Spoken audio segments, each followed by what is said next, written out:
రాజసుధా ఛానల్కి స్వాగతం.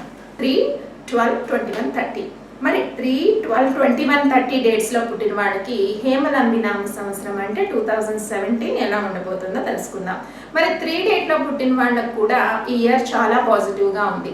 మీరు ఏదైతే ప్లాన్ చేసుకుంటారో పనుల్లో ఆటంకాలు చాలా వరకు తగ్గుతాయి. అలాగే ఇయర్ ముఖ్యంగా స్టూడెంట్స్ ఎవరైతే ఉంటారో 3/12/21/30 డేట్స్లో పుట్టిన స్టూడెంట్స్ ఎవరైతే ఉంటారో వాళ్ళకి చాలా కొత్త అవకాశాలన్నీ కూడా మిమ్మల్ని వెతుక్కుంటూ వస్తూ ఉంటాయి. కాబట్టి ఈ ఇయర్లో మీరు ఏదైనా ఫర్దర్ ఎడ్యుకేషన్ లేదంటే ఫారెన్ ఎడ్యుకేషన్ ఏదైనా మీరు ప్లాన్ చేసుకోవాలనుకుంటే ఈ ఇయర్లో కొంతవరకు మెటీరియలైజ్ అవుతుంది. కాబట్టి 3 డేట్స్లో పుట్టిన స్టూడెంట్స్ మెయిన్లీ, అలాగే టీచర్ ప్రొఫెషన్స్లో ఉన్నవాళ్ళు, అలాగే స్పెక్యులేషన్ యాక్టివిటీస్ చేసేవాళ్ళు, రియల్ ఎస్టేట్ బిజినెసెస్ ఉన్నవాళ్ళు, వీళ్ళందరికీ కూడా, అలాగే ఫుడ్ ఐటమ్ బిజినెస్లో ఉన్న వాళ్ళందరికీ కూడా 2017 చాలా పాజిటివ్గా ఉంది. మరి 3 డేట్లో పుట్టిన వాళ్ళకి మరి ఈ ఇయర్లో మీరు ధరించే కలర్ రెడ్ కలర్.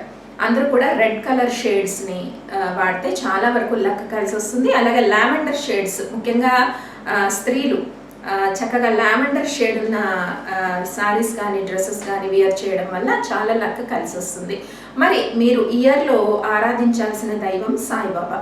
మీరు ఎక్కువగా సాయిబాబాని ఆరాధించడం, థర్స్డే సాయిబాబా టెంపుల్కి వెళ్ళి చక్కగా హారతిలో, అంటే ఉదయం ఇచ్చే హారతి కానీ మధ్యాహ్నం కానీ సాయంత్రం హారతిలో పాల్గొన్నట్టయితే, మీరు చెప్పుకున్నాం కదా స్టూడెంట్స్కి మెయిన్లీ చాలా పాజిటివ్గా ఉంది. ఎవరైతే బిజినెస్లో ఉంటారో వాళ్ళందరికీ కూడా పాజిటివ్గా ఉంది. అలాగే ప్రొఫెషనల్ అంటే డాక్టర్, లాయర్ ఇటువంటి వాళ్ళందరికీ కూడా ఇయర్ అనుకోకుండా సడన్గా మంచి అవకాశాలు వచ్చే అవకాశం కనిపిస్తుంది. 3 నెంబర్ వాళ్ళకి 2017 హేమలంబి నామ సంవత్సరంలో.